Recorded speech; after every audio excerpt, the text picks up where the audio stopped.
No, he brought me up here. Okay. We had, Luke had his. Yeah, I did that.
Oh, okay.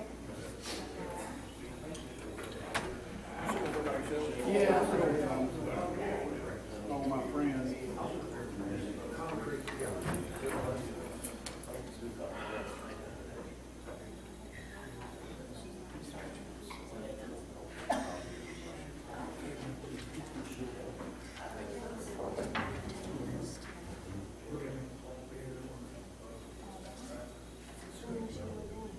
No, this one. No, this one we're not.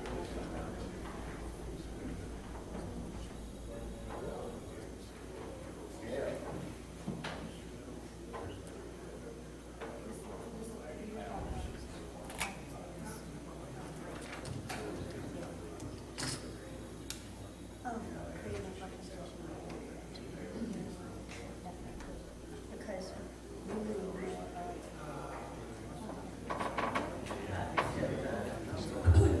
Here it is. Okay, that's absolutely the wrong thing. Okay. I sent this to you. I know. No, I didn't. I sent,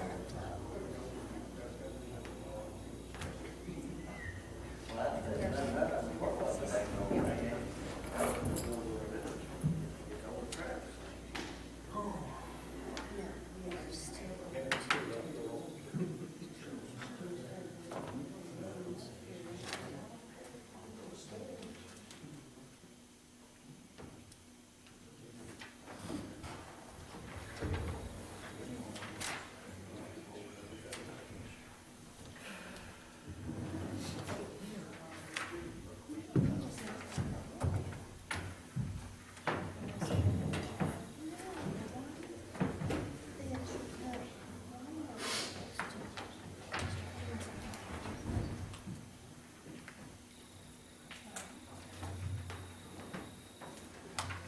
No, it's right here. It's right here.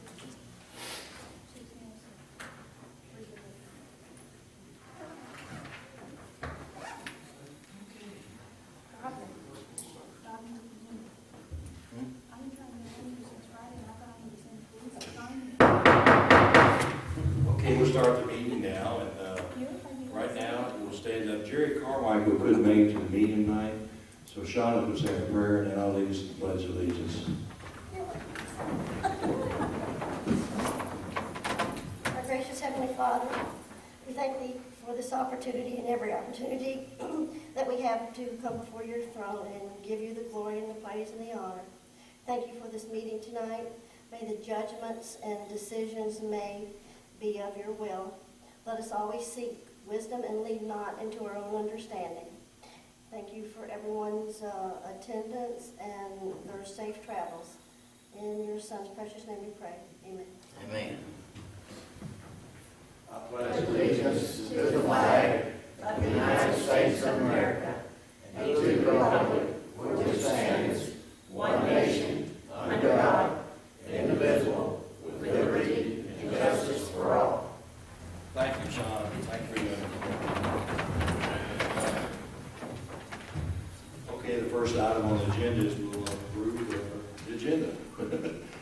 So if you all flipped it over, I hope you had.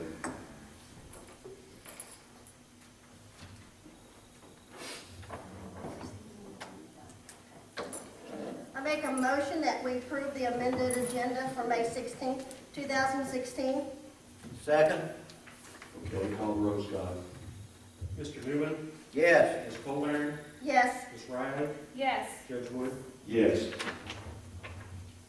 Okay. We need to approve the minutes of the meeting on May 2nd, 2016.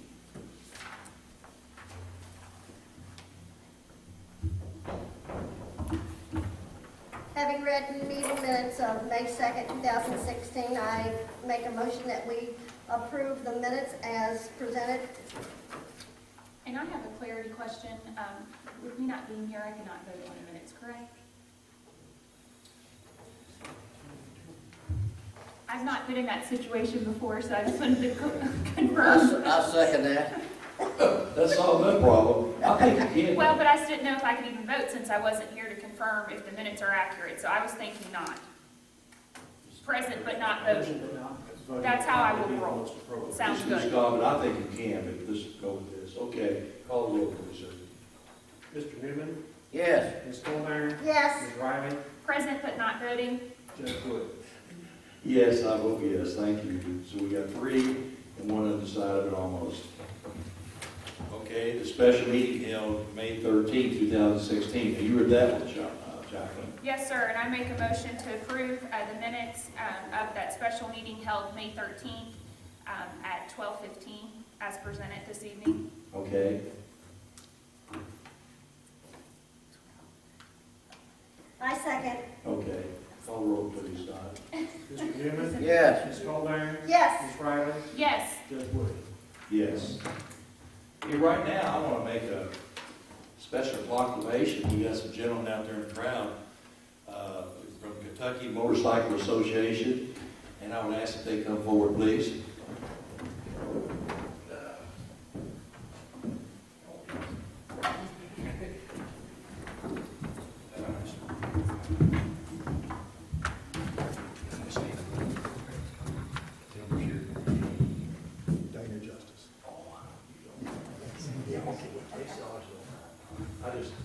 These gentlemen come forward to accept this proclamation, and just to kind of let you know, and it, you know, we got a lot of motorcyclists, and try to watch out for them, okay?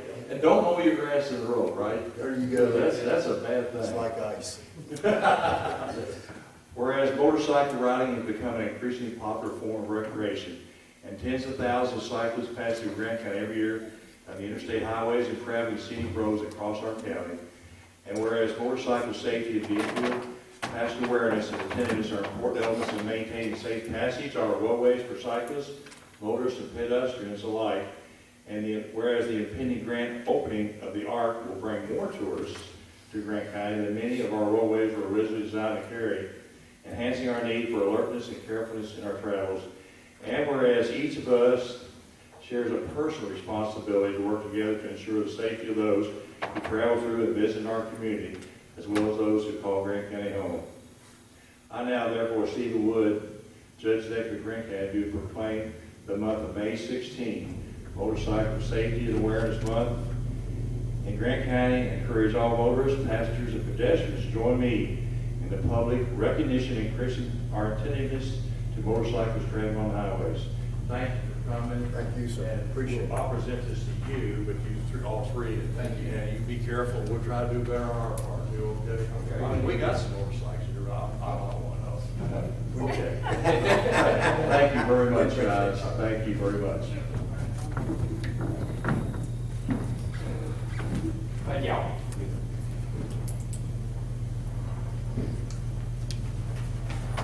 Okay, we also have a special guest, is Edna Cummins.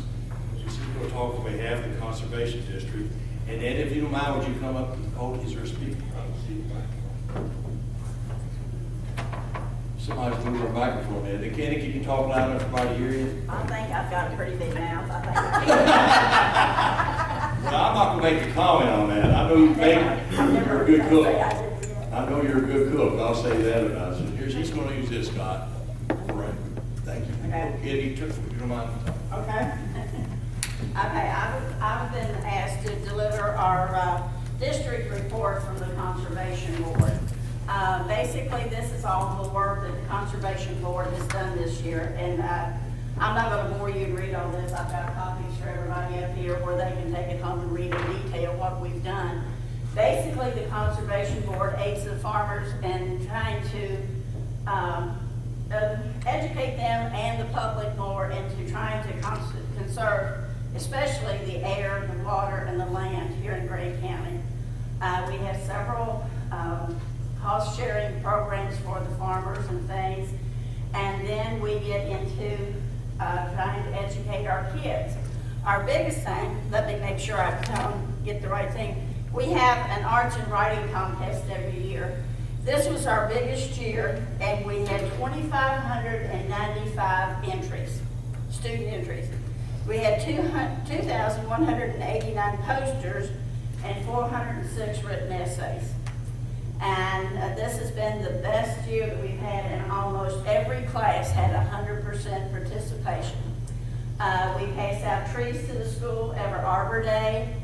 For Soil Stewardship Week, we have bookmarks that they give to the elementary schools and the library. We have scholarships every year. We have the traditional scholarships for the high schools, and then we have non-traditional scholarships for NKU, Grant County. And we've always have a very good turnout from people that applies for those also. But anyway, this is basically just the year's report of what all we have done. And as I say, I won't bore you with all the details, but that's basically what your Conservation Board does here in the county. Thank you, Edna, very much. I'm a little commercial for Edna. She's a great cook. She's catered several That's got wives. nothing to do with conservation. If you make good chocolate pie, it does. You do. You make great chocolate pie. Thanks.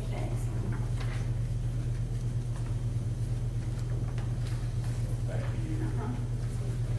Thanks, Edna. You want me to? Thank you. Huh?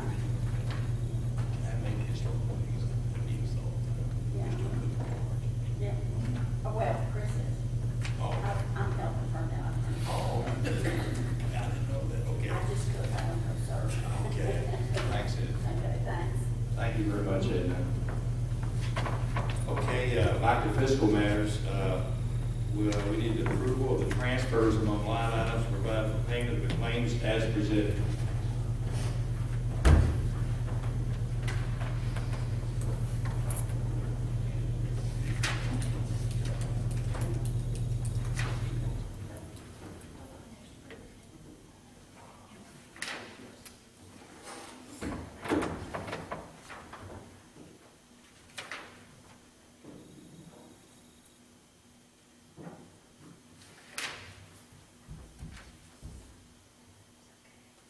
Sean had a few questions. She came and asked me about a couple of them. Bobby, you got any? No. Jack? Owen? Almost, no. No, sir, I don't. Okay. Make a motion that we approve the transfer of among line items to provide payment of the claims as presented. I will second. Please call the roll, Scott. Mr. Newman, Yes. Ms. Goldberg, Yes. Ms. Riley, Yes. Judge Will. Yes, motion carries.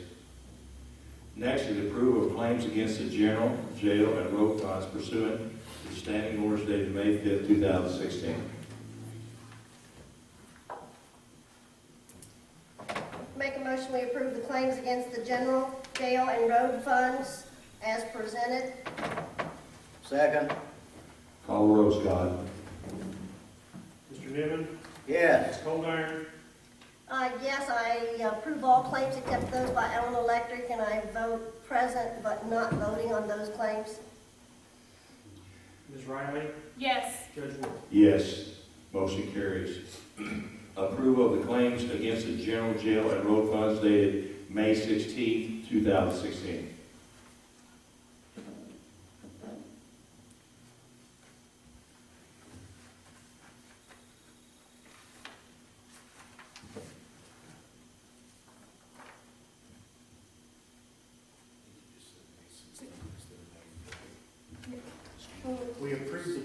May the 5th, which were based on the standing orders. The May 16th are the regular claims. Yeah, I'm sorry. I did say that. What? On these, on the checks? No, I don't have a copy of the May 16th. I just have the May 5th in my packet.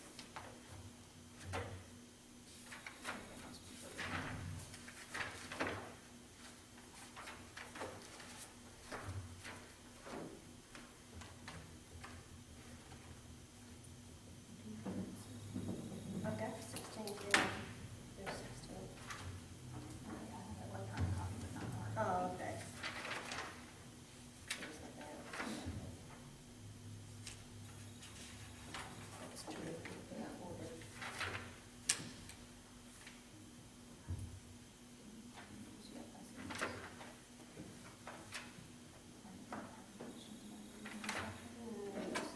This was from audit. Countywide. Mhm. Yeah.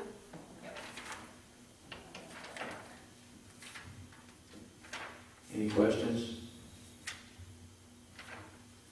The only question I had was the county audit, but Ms. Colgarn confirmed that it was for the county-wide, not for any one entity. Okay, I make a motion to approve the claims against the general jail and road funds dated May 16, 2016. I second. Scott, please call the roll. Mr. Newman, Yes. Ms. Colburn, Yes. Ms. Riley, Yes. Judge Wood. Yes, motion carries. The fourth matter is the request of the county treasurer to stop payment of the following checks as they have been outstanding for more than 90 days. It's check number 22762 in the amount of $165 from the general fund. Check 22731 in the amount of $165 from the general fund. And check number 22831 in the amount of $25 from the general fund. And to void check number 23250 in the amount of $420 drawn against the general fund.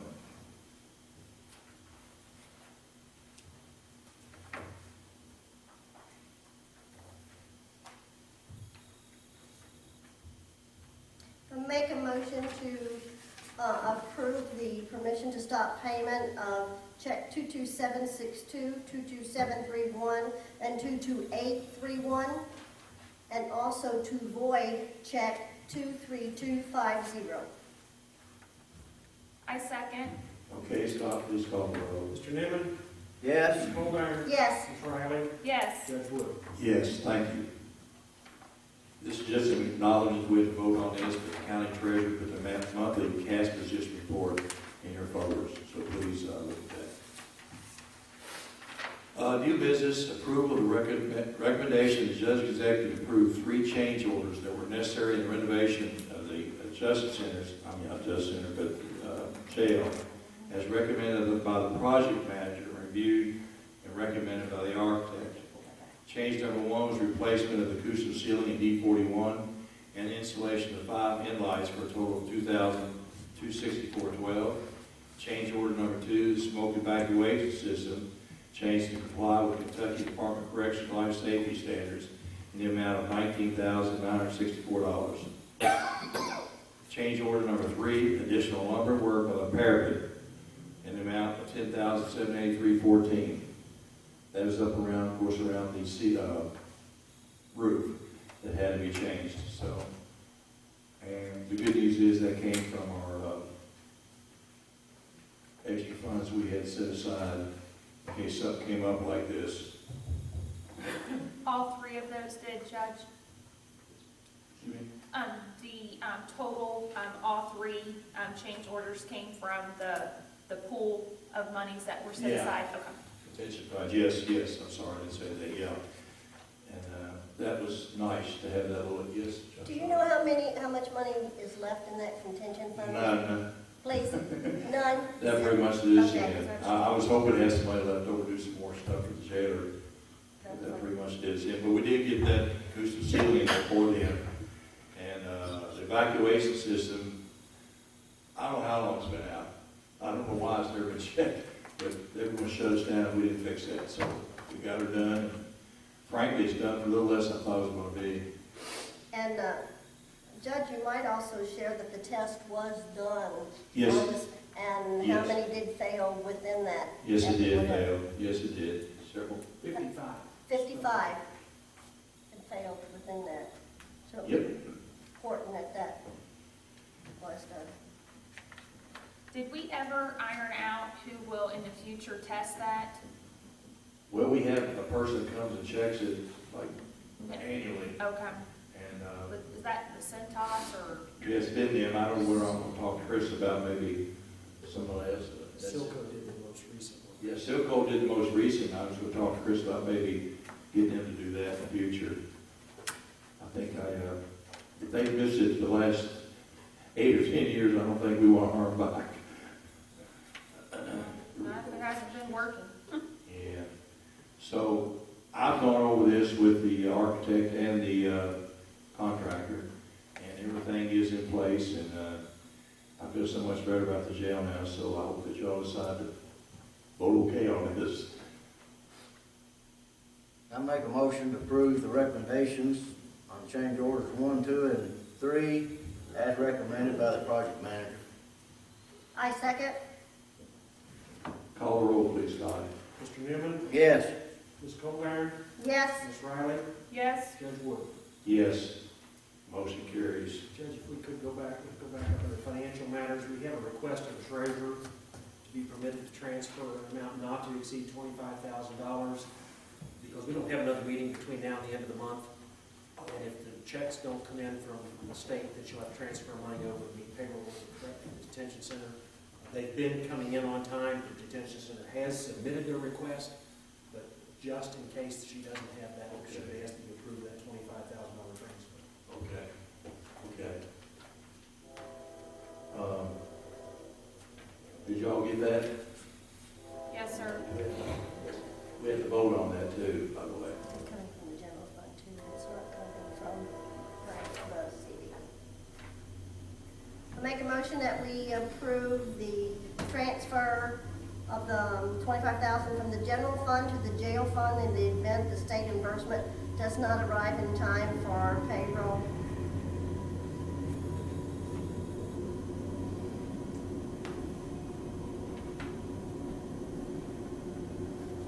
I second.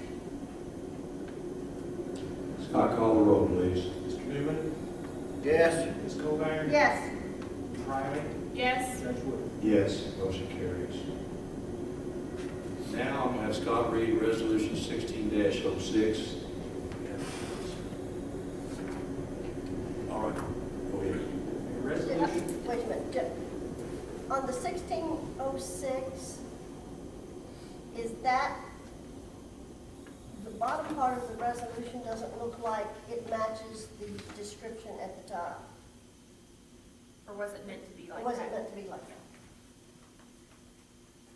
It looked like we were trying to accomplish two things with one, to skim it, and is that, Is it- you know, it was in anticipation of an ordinance that we're going to ask to table tonight, but the resolution itself is the resolution is Got language at the top in the preamble. Okay, that, all right. Okay. we just wanted to confirm before you I mean, started it just reading. seemed like I was trying to. Resolution 1606 is a resolution of the Grant County, Kentucky Fiscal Court authorizing and directing the county judge executive to proceed in the research of long-term options related to the maintenance and operation of the corrections program in Grant County to include, but not limited to, the concept of regionalization and/or privatization.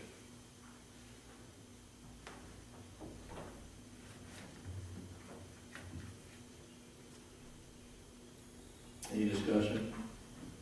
I make a motion, we approve and pass resolution 16-06 as requested.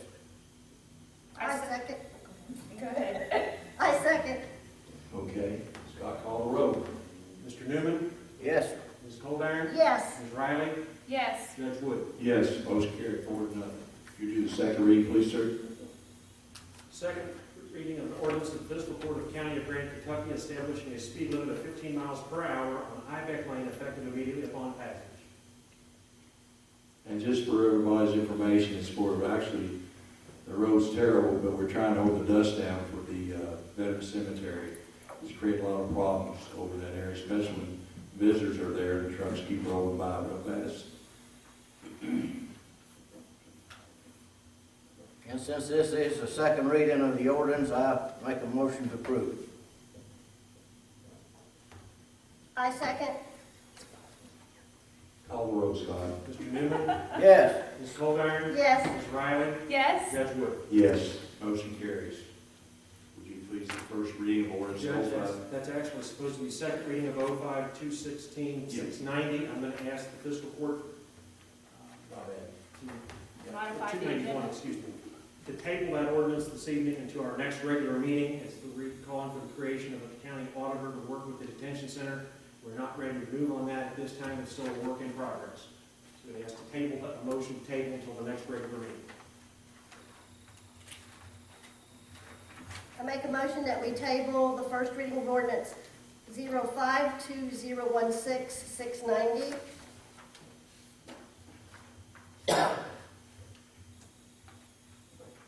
I second.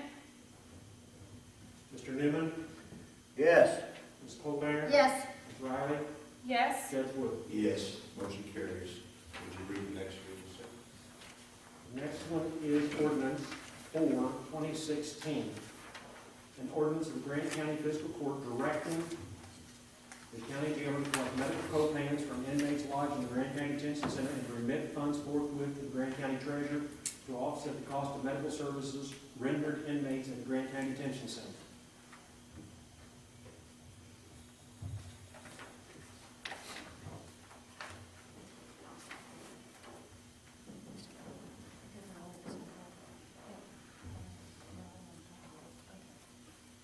Any discussion?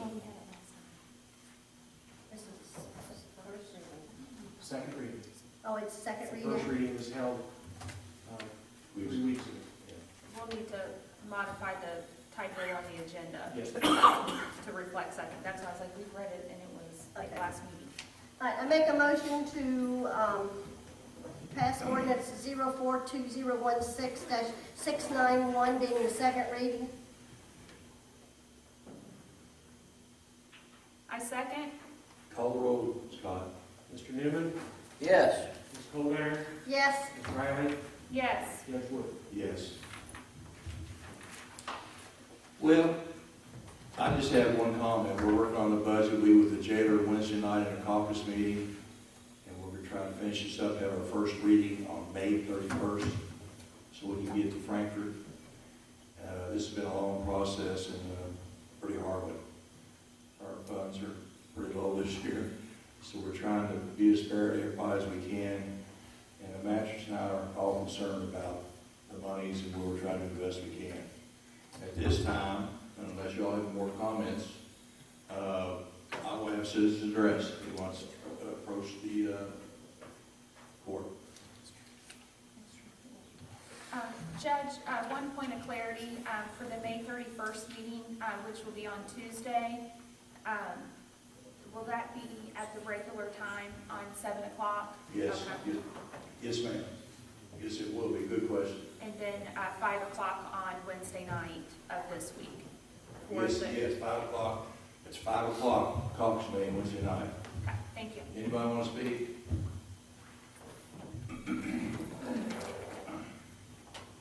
I do want to speak, but I've got something I want to give you all real quick. You're all talking about privatizing, regionalizing the jail. This is what's owed to the jail now. If we could find a way to collect this money, I think that we might be better off. That is what is owed to the jail. That is the co-payments from the medical that already gets put on the inmates' books, which is $10 every time they go to the doctor, $25 every time they have an MD visit, $25 every time they have an ER visit, and this is what is owed from that. This is housing fees, booking fees. This is what is owed to the jail. What's the total amount? $7,585,657. That's more than what we owe on the jail building. Excuse me, we didn't ask you to speak. Well, if you want to speak, you can come up to the mic, okay? You got it? Go ahead. So I'm just stating, I mean, it's just a large sum, and there has to be a way that we can collect it for the taxpayers and everybody else. I know they say we can't make them pay it, but there has to be a way. I mean, there has to be a way we can make them pay this. We have got Pay My Jailer now, that we try to collect the fees. Well, people have been told in this county, and you can walk around, you know, I don't have to pay those fees. You all can bill me all day long. Because that is what we've got going on in this county. They don't think we have to pay anything. We don't enforce it. And then, you know, when they go to court, they call you and they're like, oh, I owe $250 to the jail. I paid that. No, you paid your court costs and your fees to the court. You didn't pay your jail fees. It's never reinforced that they owe a jail bill. And there has to be a way we can somehow, for these taxpayers and everybody, to get this $7,500,000 collected. Thanks, Missy. Judge, I did have a comment on that, maybe to the jailer. Back in the day, when I worked there, I used part of my administrative duties on a weekly basis was to track down former inmates to attempt to have them pay their housing and booking fees and medical fees and blah, blah, blah. And we used to mail letters and used to make crazy amount of phone calls, and we did collect money. Is there anyone from an administrative standpoint attempting at all to collect fees anymore? That's Well, what that Pay My Jailer does, Jacqueline. They send them letters weekly. It doesn't cost us anything. So no phone calls, just written communications, emailed to mailed to them through the post office, or is it phone calls? No, they send them a letter. Okay. I mean, and to be completely transparent, we would have a lot of letters even returned back to us because the addresses weren't accurate. One question I had for Joe on this, because to Missy's point, I have heard the same thing, like legally, unless you took them to small claims court, and this may be bogus, it may not even be accurate, that they didn't have to pay it. So maybe it's some work that. They're working with Joe answered, but I know with my company, if they had a job, you could go on and put a, you know. Garnish their wages or Garnish the something. wages, but they usually move, when they get a garnishment, and move somewhere else. This is a tough job. Joe, you know more about it. I can look into it, we haven't addressed it before. Right, I mean, because just on this copy alone, and I know this to be true too, there are individuals that owe thousands of dollars, which far exceed. This report here, this is the back page, but this report is almost 400 pages long.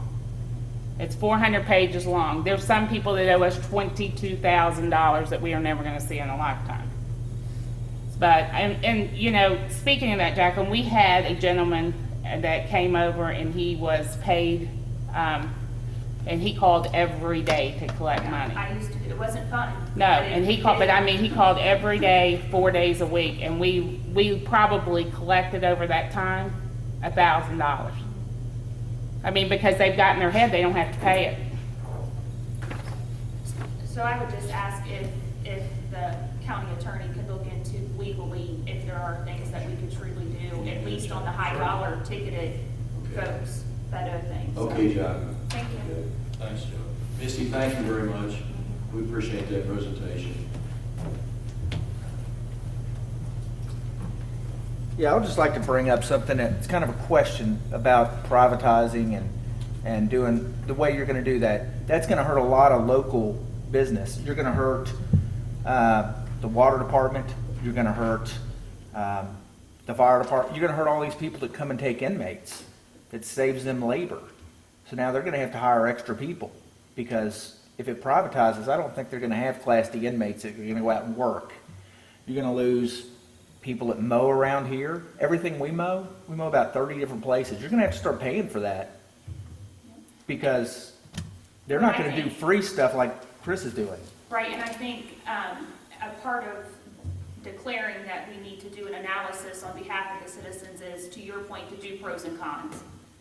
You know, to identify the price tag even on the Class D labor that this community is used to having over the past, 15, 16, 18 years, however long the Class D program's been in place. So, the resolution passed tonight, 1606, isn't declaring that we're privatizing tomorrow or that we're shutting the doors or making any type of decisions today, and tell me if I'm wrong, but we're doing research, you know, the pros and cons, the analysis behind that, because at the end of the day, we continue to take money from the general fund to subsidize the jail, to operate the jail. And I feel like we owe it to the taxpayers to do our due diligence, to show them, you know, whether we should continue to be in the jail business or not.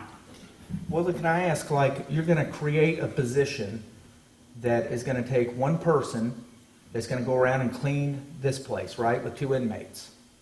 And that's gonna save you $60,000 a year, I believe, is what you talked about in the last meeting. Potentially, Okay. yes. In addition to not only just this building, Mr. Chipman, but other county assets that we own, the parks and other buildings as well. Okay, because I'm curious,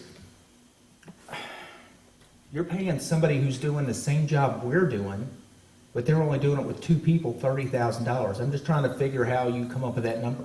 Well, and I haven't even casted a vote on any salary yet. To your point, I don't know that anyone said anything about salary. Okay, I just know that, you know, That number that was talked about at the last meeting was what we have been paying for cleaning services in a roundabout way, correct? No? The two contracts, Yes, between the 2 contracts. That's where that, to my knowledge, where that dollar amount came from. okay. Sorry, I took some of his minutes. Well, I'm just thinking too, because you're gonna have to throw in, you're gonna have to go back to that contractor, because if you don't have the Class D inmates, you're not gonna save that money. To your point on the pros and cons, yeah. And one thing I would like to stress too is one of the biggest reasons of my job here is to be transparent to the public. I did not want somebody to hear on the street, oh, we're privatizing the jail, and they're talking behind closed doors about it. There is nothing that says we're going to do this. We're doing an analysis of it. So I don't want it misconstrued that we're closing it tomorrow. In no way are we thinking. I think it is our due diligence, and we want the public to know. We want to be transparent, and we don't want to, you know, have everybody think we're doing it behind closed doors. That's one of the main purposes for doing this. Well, that, and to echo that, I also think it's part of why I and others have cared so much to get the jail budget right, so that we can cut out, I mean, today we transferred $253,000 from the general fund that's taking from the road department, the parks and rec, the animal shelter, anything else on this county. And if we can't get the jail budget right, we're kidding ourselves. We're kicking the can down the road. And, you know, we've already, a year and a half ago, voted to spend $1.5 million to, you know, have the infrastructure addressed. And if we can get our arms around getting the budget under control, I don't know that we would need to close it. But at this point in time, you know, having another budget review to see if we can get that state inmate population nailed down, because, you know, the budget wasn't set accurately last year, and it hasn't been in the past either. The other jailers that everybody know have not done a good job there. Chris has done an excellent job there. He hasn't got enough recognition for that. And I've talked to people that have been there for years, and they'll tell you, the jail was always awful. And once Chris came in, things changed, attitudes changed. It's a lot better place, and I just don't think you guys see it. You see the previous jailers that were there, and that's what you have stuck in your mind, and that's not what it is anymore. Well, my thing, the part that I'm here that I'm mainly concerned about is the revenue, is the dollar amount that it takes to run that facility, and then of course clearly the safety. And I hope that it's a good environment. You know, I spent 5 years of my life there and had a great time and learned a lot while I worked there. And so to me, it's not just, you know, I think it's not been easy for any of us in these roles. And I look forward to brighter days to where we can nail down this budget. And, you know, the resolution 1606, you know, passed tonight is for us to just take a step back and look at all the data to make sure that we're doing the right thing for the citizens from a taxpayer standpoint, which some of you that work there are citizens of this community. I'd like to say something. I hate to see the jail closed down, but I have a lot of people. And they don't have much information, I'll be honest with you. They want to shut down. I know that it would be nice to keep it and everything, but I would like to make a comment. I hope I'm not being too negative to the jail people, but we're spending $1.5 million in that jail to make it better for you all. And we went out on a limb, borrowed the money, we're almost done. It's been a tough ordeal. But I have yet to hear from anybody in the jail that's even appreciated what we've done. We've done a lot of help already. And I just like to say that we did it for you. We didn't do it for us. I just want you to know now we have a new speaker. Yeah, since you guys have come into office, we've had, I'm not sure exactly the turnover rate or exactly how many deputies that have worked there. But it's been quite a few. These people, they come into work, they do a good job. They give 12 hours of their day on some of probably the most grueling,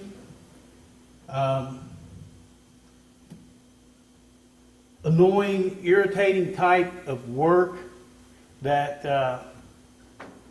that you can possibly imagine, where you're going to have people calling you every name that you can think of. They're going to be throwing feces at you. It doesn't happen on a daily basis, but it does happen. And if none of them have had the time to come over and say to you guys, thank you for the renovation, thank you for the renovation. Thank you for telling me that. I appreciate it, Jason. I really do.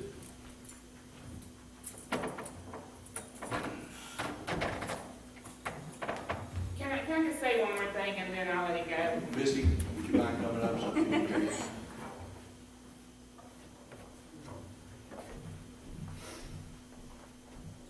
You know, I just want to say, whatever happens, it happens. You know, whatever you all decide. I mean, we don't have a choice in the matter. But I want to tell you all this: there is 40 employees over there that work their tail off every day, who work for nothing, basically. They were slapped in the face. You know, they were told they were going to get raises. They have stayed put. They have done everything possible to keep that jail running. You know, they were told by numerous individuals, you know, when this change comes with the fiscal court, we will make sure you get a raise. They didn't get one, and they still stayed. I'd like to ask you who told you that. I didn't say that. But Did y'all say that? I'm not going to argue with that, I don't debate it, but I don't know what you're talking about. I've given raises to, the same raise to everybody the last year. If you would see the monies we work with now, we're lucky to even do that. and I understand that, Mr. Woods. I'm not complaining. I'm just saying they were told, prior administration, they were told this administration they would get a raise. They would look at the budget, they would make sure they got a raise, and these people got a 1% raise. 1%. And they're still there. And Judge, I can tell you this, each and every one of you came around to the jail in which I presented or gave you all a tour of the jail.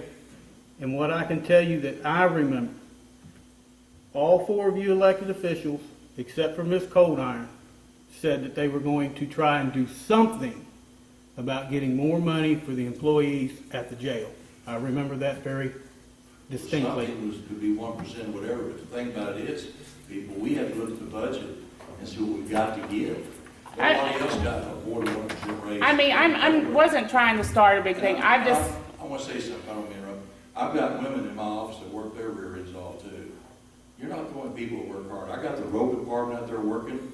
I've got the animal shelter working. And I appreciate what y'all do. I appreciate what they do too.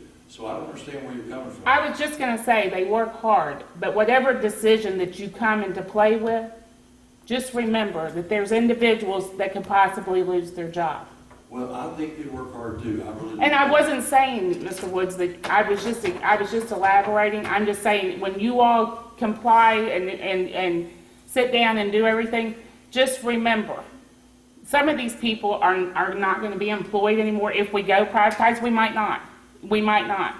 You know, they're worried about it because they have to provide for their families. All I'm saying is just remember, there are people in this county that's the only job that they have and to live on. And that's all I wanted to say. Okay, thanks, Missy. Well, I can have a motion for adjournment.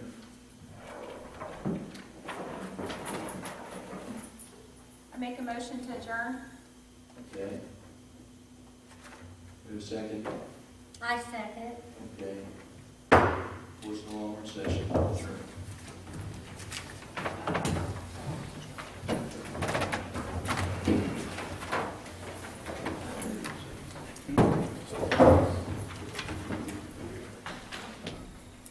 We're gonna haul.